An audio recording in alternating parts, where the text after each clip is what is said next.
শুনতে খারাপ লাগবে, আমাকে নিজেকে প্রশ্নের উত্তরটা দিতেও খারাপ লাগছে, দিতে হচ্ছে। তৃণমূল যদিও এটাকে ভোট ব্যাংক বলে মনে করে কিনা জানি না, কিন্তু যেহেতু এখানে প্রশ্ন এসেছে মুসলিমরা ভোট ব্যাংক, বলতে বাধ্য হচ্ছে তৃণমূল তবু তো মুসলমানদেরকে ভোট ব্যাংক বলে একটা ছেঁড়া জুতোর মূল্যও দেয় কে আদি? আপনারা তো সেটাও দেন না, আপনারা তো মুসলিমদেরকে ভোটার বলে মনেই করেন না। প্রশ্ন এইখানটাতে, ফারাকটা এইখানটাতে। আমরা আধ পয়সার মূল্য হলেও তৃণমূলের কাছে পাই, আর আপনাদের ঝন্টু আলী প্রমাণ করে গেছে, তারপরের অডিও রেকর্ডগুলো আপনারা জানেন যে প্রমাণ করে গেছে বিজেপির কাছে মুসলিমদের কোনো মূল্য নেই, জিরোও নেই। আদা না বাদ দিন। আশা করি এটাকে নিয়ে বিস্তারিত এখন বলছি না, পরে অন্য সময় কখনো বলা যেতে পারে।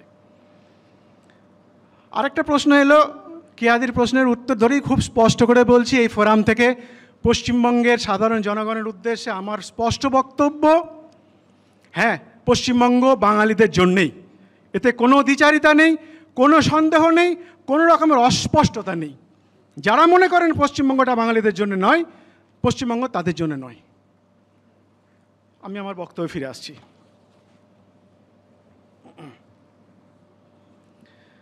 পশ্চিমবঙ্গে 7-8 কোটি ভোটার, এতক্ষণ তৃণমূল, বিজেপি, সিপিএম কচকচানি হয়ে যাচ্ছিল কন্টিনিউ, যেন ভোটাররা সব জায়গায় দায়ী। আমি একটা জিনিস জানতে চাচ্ছি সবার কাছে, একটা মেয়ে মারা গেছে আজকে, এরকম প্রচুর মেয়ে আমাদের পশ্চিমবাংলায় এবং মুসলিমদের তো মারাই যায়। 2011 সালে কোটি কোটি মানুষ যারা সিপিএমকে বাদ দিয়ে টিএমসিকে ভোট দিয়েছিল, তারা কি অপরাধ করেছিল? অপরাধ করেছিল, কারণ দায়টা তাদের, ভোটারদের। ভোটাররা নিজেদের দায় কখনো অস্বীকার করতে পারেন না।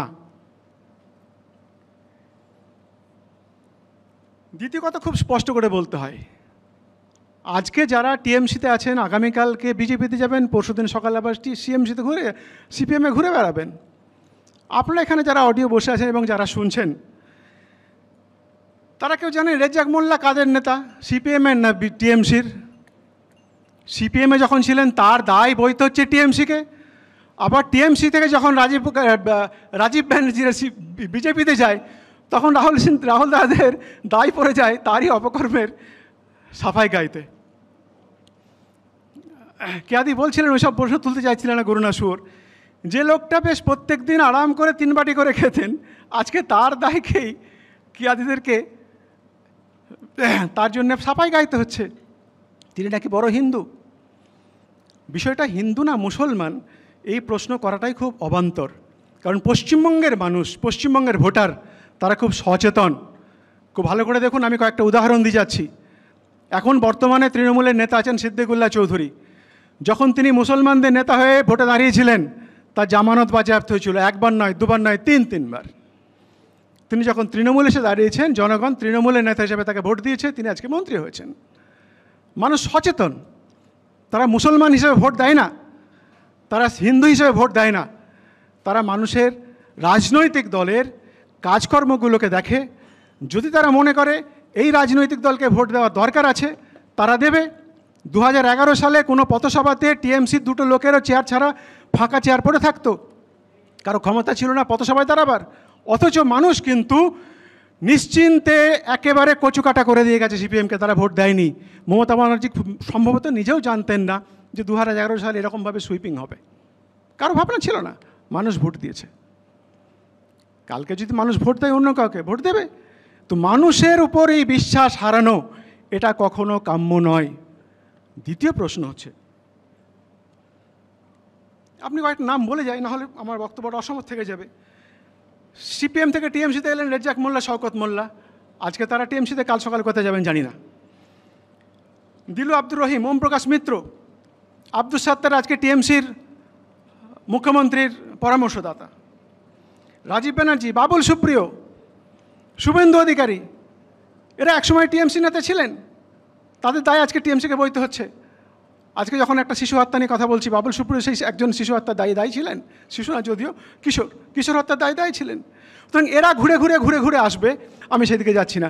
আমি এখানে একজন লোককে পেয়েছি, আমি তাকে নিয়েই বলতে চেয়েছিলাম, একটু বাইপাস হয়ে গেছি। আমি এখানে বলতে এসেছি নজরুল ইসলাম সাহেবকে নিয়ে।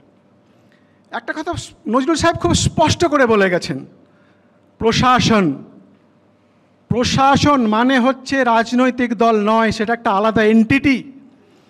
প্রশাসক যদি চায় তাহলে কোথাও কোনো গণ্ডগোল হতে পারে না। উনি ভারতবর্ষের সবচেয়ে ব্রিলিয়ান্ট ছেলেগুলো, তারা ডাক্তারি পড়ে, ইউপিএসসি পরীক্ষা দেয়, প্রচণ্ড পরিশ্রম করতে হয়, প্রচণ্ড লড়াই করতে হয়, বিশাল একটা লড়াই করতে করতে করতে করতে একটা জায়গাতে পৌঁছে দিকে তারা আইএএস হন, আইপিএস হন। আজকে যিনি এসপি আছেন কাল সকালে সিবিআইয়ের ডাইরেক্টর হবেন, পরশুদিন সকালে ইডির হবেন, আবার তারপর দিন সকালবেলা কলকাতা পুলিশে চলে আসবেন। এরা ঘুরে ঘুরে রোটেশনাল হয়, তাদের দায় রাজনৈতিক দলের নয়। প্রশ্ন হচ্ছে, আমি নজরুল সাহেবকে দিয়ে বলছি, যে যখন একজন পুলিশ অফিসারকে সাংবিধানিক সমস্ত রকমের রক্ষা কবচ দেওয়া হয়, তার কি দায় পড়ে রাজনৈতিক দলগুলোকে রক্ষা করার? তারা কেন সেই ধরনের দুর্নীতিগ্রস্ততার মধ্যে আশ্রয় নেন? তাদেরকে তো রাজনৈতিক দল কোনো অর্ডার দেন না। আজকে যে প্রশ্নটি উঠে এসছে, মুখ্যমন্ত্রী ওখানকার এসপিকে বলে দিচ্ছিলেন নাকি যে আপনি এরকম বক্তব্য রাখুন? আমি সেই এসপিকে দায়িত্ব নিয়ে বলছি যে এই দায়িত্ব ছিল এসপির। ওই সময়ে আজকে 24 তারিখে আমরা যখন কথা বলছি, এখনও নির্বাচন চালু আছে, এখনও ওই জায়গাটা নির্বাচন কমিশনের আন্ডারে। নির্বাচন কমিশন পরিচালনা করে 3 জন আইএএস অফিসার, এবং ওখানকার আইপিএস অফিসাররা তাদের আন্ডারে। সেখানে মমতা বন্দ্যোপাধ্যায় বা রাজনৈতিক দল, তাদের দায় কোথায়? আমি কারো সাফাই গাইছি না, আমি সিস্টেমটাকে বলতে চাইছি। যদি আমাদের রাষ্ট্র ব্যবস্থায় এই আইপিএসগুলো, আইএএসগুলো পরিষ্কার হন, পরিচ্ছন্ন হয়, কোনো রাজনৈতিক দলের ক্ষমতা নেই ভারতবর্ষের একটা দুর্নীতি হতে পারে, একটা শিশু হত্যা হতে পারে, একটা রেপ হতে পারে। আমি দায় রাজনৈতিক দলগুলোকে দিচ্ছি না, কারণ তাদের অনেক দায় আছে, তাদের অনেক রকমের সমস্যার মধ্যে দিয়ে যেতে হয়, কিন্তু এদের তো কোনো দায় নেই। এরা কেন দায়িত্ব নেবেন না? তাদের দায়িত্ব না নেওয়ার দায় কেন টিএমসি, কেন সিপিএম, কেন বিজেপি মঞ্চে এসে তাদের দায়টাকে নিজেদের ঘাড়ে দায়িত্ব নেবেন? হয়তো আমার বক্তব্যটা আপনাদের একটু আলাদা লাগতে পারে, আপনাদের মনে আছে, কিন্তু দুর্ভাগ্যক্রমে আমরা দেখেছি ভারতী ঘোষকে, আমরা দেখেছি অনেক জাজেদেরকে, যারা এই রাজনৈতিক ধান্দাবাদীর জন্যে নিজেদেরকে বিক্রি করে দেন, যার জন্য আজকে ভারতবর্ষ এবং পশ্চিমবঙ্গ বা সমস্যায় রয়েছি। এখানে কোনো দায় কোনো রাজনৈতিক দলের আমি দিচ্ছি না। আজকে সকালবেলায় কেয়াদি এখানে আছেন, কাল সকালে টিএমসিতে জয়েন করে যেতেই পারেন, কে বলতে পারে? আজ সকালে রাহুল দা এখানে আছেন, কাল সকালে দেখবেন হয়তো রাহুল দাই ওই জয়প্রকাশ মিশ্রের মতো কাল সকালে এসে টিএমসিরও কথা বলবেন। তারা পাল্টে পাল্টে যান, কারণ তাদের চেয়ার পাল্টাতে থাকে। কিন্তু যারা আইএএস হয়েছেন, আইপিএস হয়েছেন, যারা দেশের সমাজ ব্যবস্থাকে, প্রশাসনকে শক্ত হাতে ধরে রাখার দায়িত্ব নিয়েছেন, ট্রেনিং নিয়েছেন, এতদিন ধরে পড়াশোনা করেছেন, এবং যখন আইএএস আইপিএস হন তাদেরকে যখন ক্যামেরা যায় তারা বলেন আমরা দেশটাকে পরিচ্ছন্ন করার জন্য আইএএস হয়েছি, আইপিএস হয়েছি, তারা কেন সেই জায়গায় নিজেদের মাথা নামিয়ে দেন? আমি প্রশ্নটা প্রশাসনের আইএএস আইপিএসদের কাছে রেখে গেলাম। যদি তারা আজকে পরিষ্কার পরিচ্ছন্ন করতে চান, নির্বাচন কমিশন, যেটা নজরুল সাহেব খুব স্পষ্ট করে বললেন যে উনি থাকা অবস্থায় কোথাও একটা রেগিং হয়নি, হতে পারেনি, উনি নিজে প্রমাণ এখানে যে একজন আইএএস অফিসার যদি চান সেখানে দাঙ্গা হবে না, যদি একজন আইএএস অফিসার চান শিশু মৃত্যু হবে না, একজন আইপিএস অফিসার যদি চান সেখানে রেপ হবে না, একজন আইপিএস অফিসার যদি চান সেখানে কোনো রকমের কোনো দুর্নীতি, কোনো রকমের কোনো অত্যাচার, কোনো রকমের কোনো ক্রাইম হতে পারে না। এটা খুব স্পষ্ট, কারণ ভারতবর্ষের রাজনৈতিক যে সমীকরণ, সেখানে রাজনীতিবিদরা এ ধরনের ক্রাইম করার মধ্যে অভ্যস্ত হয়ে গেছে। কিন্তু আপনারা যারা সাংবিধানিক রক্ষা কবচ পান, যাদেরকে সরকার থেকে লাখ লাখ টাকা মাইনে দেওয়া হয়, পার্কস দেওয়া হয়, বাংলো দেওয়া হয়, আপনাদের তো কোনো দায় নেই রাজনৈতিক দলের কাছে। আপনারা কেন সেই দায়িত্বটা স্বীকার করেন না? আমার প্রশ্নটা আইএএস আইপিএসদের কাছে রেখে গেলাম।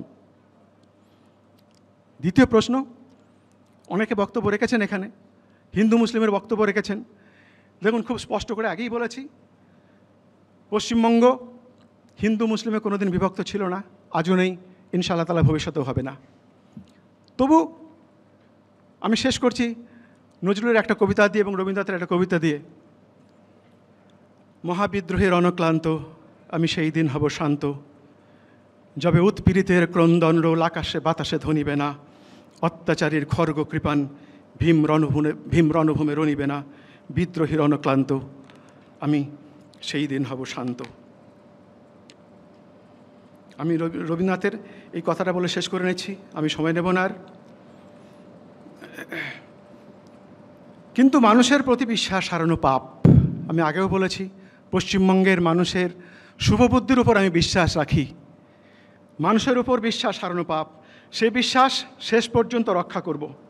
আশা করব মহাপ্রলয়ের পরে বৈরাগ্যের মেঘ মুক্ত আকাশে ইতিহাসের একটা নির্মল আত্মপ্রকাশ হয়তো আরম্ভ হবে এই পূর্বাচলে সূর্যোদয়ের দিগন্ত থেকে। আরেকদিন অপরাজিত মানুষ নিজের জয়যাত্রার অভিযানে সকল বাধা অতিক্রম করে অগ্রসর হবে তার মহৎ মর্যাদা ফিরে পাওয়ার পথে। মনুষ্যত্বের অন্তহীন প্রতিকারহীন পরভাবকে চরম বলে বিশ্বাস করাকে আমি অপমান বলে মনে করি। শেষ বেলায় শুধু একটা কথা বলে যাব, যে সমস্ত রাজনৈতিক দল আছেন তারা দয়া করে নিচের তলার যে আপনাদের কর্মী তাদেরকে কঠোর হাতে নিয়ন্ত্রণ করুন, তাদেরকে কঠোর হাতে নিয়ন্ত্রণ করুন। যতক্ষণ না তাদেরকে নিয়ন্ত্রণ করবেন ততক্ষণ পর্যন্ত এই শিশু হত্যা, এই নারীর উপর অত্যাচার, এই ক্রাইমগুলো হতে থাকবে। আপনাদের কাছে করজোড়ে অনুরোধ, সমস্ত রাজনৈতিক দলের কাছে, আপনাদের নিচের তলার দায়িত্ববান লোকেদের যদি দায়িত্ব জ্ঞান সম্পন্ন না করতে পারেন তাহলে আজকে বিজয় মিছিলে হয়েছে, কালকে অন্য কিছুতে হবে। সুতরাং এই ট্রেন্ডটাকে বন্ধ করাটা প্রত্যেক রাজনৈতিক দলের দায়িত্ব এবং কর্তব্য। আমি শুধু জাস্ট মনে করিয়ে দিয়ে গেলাম। আমি এই কথা বলে যাব, প্রবল প্রতাপশালীরও ক্ষমতা, মহামত্ততা, আত্মম্ভরিতা যে নিরাপদ নয় তারই প্রমাণ হবার দিন আজ সম্মুখে উপস্থিত হয়েছে। নিশ্চিত সত্য প্রমাণিত হবে যে অধর্মে নয়তে তাবৎ তত ভদ্রাণি পশ্যতি তত শপথনান জয়তি সমূল্যস্তু বিনশ্যতি। ধন্যবাদ, ভালো থাকবেন। আসসালামু আলাইকুম।